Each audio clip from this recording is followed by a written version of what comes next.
Hey Richie, Bullets and Broadheads, and this is a video request video from the Non-Stop Noobs. They want to know about pin sights.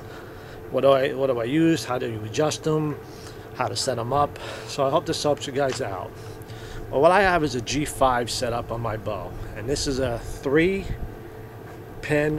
The 4th pin is adjustable. So I don't know if you guys can see that pin, the bottom one going up and down.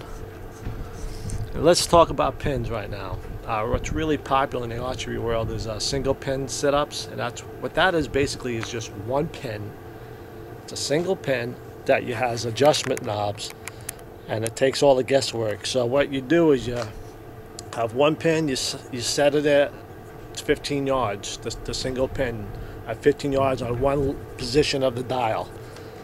So then you move the dial to 15, 20 yards, and 25. And that's how you use it. It's a single pin, and you're adjusting it to your sight yardage. That's becoming pretty popular in the archery world. I've been using this sight for 25 years, and it's never failed me. What I don't recommend, what I hate seeing on bows, is you see guys with 8 pins, 10 pins. That's ridiculous. You really don't need that. A 3-pin is just what you need. 5 pins, okay. But I want to go anything above 5-pin setups. So how do you set your pins up? Okay, as you can see, I have 3 pins, and the bottom one is adjustable. I'm going to move that one out of the way. So the first pin, you can see the fiber optics probably. The top pin is your first pin, and what you want to do is set that one up at 15 yards. And what that means, that's actually good from 10 to 20 yards.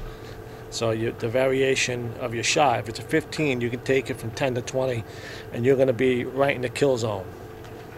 So how do you set your pins up? Well, it's sort of like a gun. So if you put your sights on, if you're hitting left, you want to move your pins left. If you're hitting right, you want to move your pins right. Same thing, hitting low, move them low. Hitting high, move them high.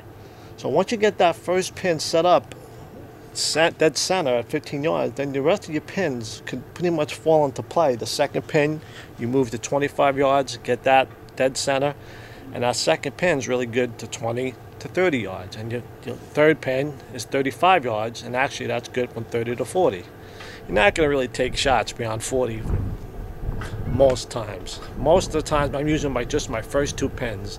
I think one time I used my 3rd pin. But most shots are within 30 yards in bow hunting for deer. Now, if you're spotting, stalking elk and mule deer, yeah, then you can take a 40, 50 yard shot. And that's what this pin is for. So once I set the 3rd pin, the other pin, I can adjust it to 40 yards, 45, 50, etc., etc. But what do you want to look for in a good sight? Well, prices vary anywhere from $70 to $250 for a good pair of sights. But what you really want to look for is, they call it toolless. You don't need a tool to adjust them. These little knobs right here move the whole system up. This one down here moves it from left to right. So once you center it, your first pin, then these little tools right here, you can fine tune the pins too. If you got to move it a little here or a little there, and that's how you adjust them. So, I mean, if you're looking for a good pair of sights, what you want to do is get something toolless that's easy to adjust. You don't need any Allen wrenches. This also has fiber optic lights on it. So if you're in low light conditions, early in the morning, at dusk, where most deer hunts occur, these light up the pins, and that's all they light up is your pins, and you have plenty of field of view, and your vision's really good for low light conditions. Here's something else on a sight. There's a little bubble right here, and that tells you if you're torquing the bow. Torquing, I did a video on shooting, is you're tilting the bow one way. You see how the bubble goes left, right? You want that bubble dead center. Okay, guys? So once you get your pin set up too, use a piece of whiteout or a marker, which I use a black permanent marker, and mark where your sight's set. In case they ever do move, you know where pretty much to go to re-sight them in. So I hope that helps you guys. I hope this helps the Non-Stop Noobs. It was a good question. I wanted to do a video on sights.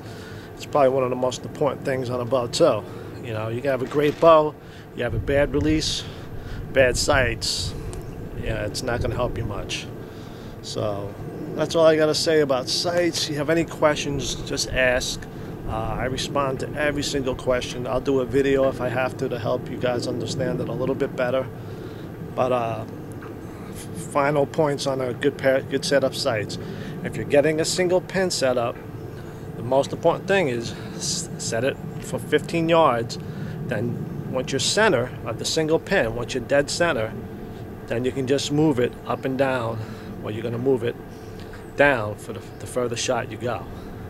So that's how you set up a single pin setup, which they're pretty popular right now. A lot of guys are starting to use them because it just takes a lot of, you know, you have 5, 6, 7 pins on it. That's why I recommend 3 or 5. You can get confused.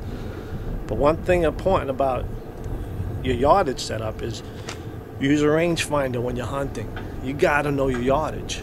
When I hunt, I bring my rangefinder and I mark with little thumbtacks or a little orange tape the yardage. So I know that tree is 20 yards, that rock is 30 yards, and that tree is 15 yards. And I mark it so I know I don't have to use my rangefinder. I bring it once to my tree stand or wherever I'm hunting, and I set up my yardage so I know right away when I get the pins up, I don't have to guess what yardage it is, because that's where guys mess up the most, is trying to guess yardage. Especially when you're hunting from a tree stand, your depth perception gets a little off. And most guys tend to shoot high from a tree stand, because they think they're a little bit further away than they really actually are because of the height.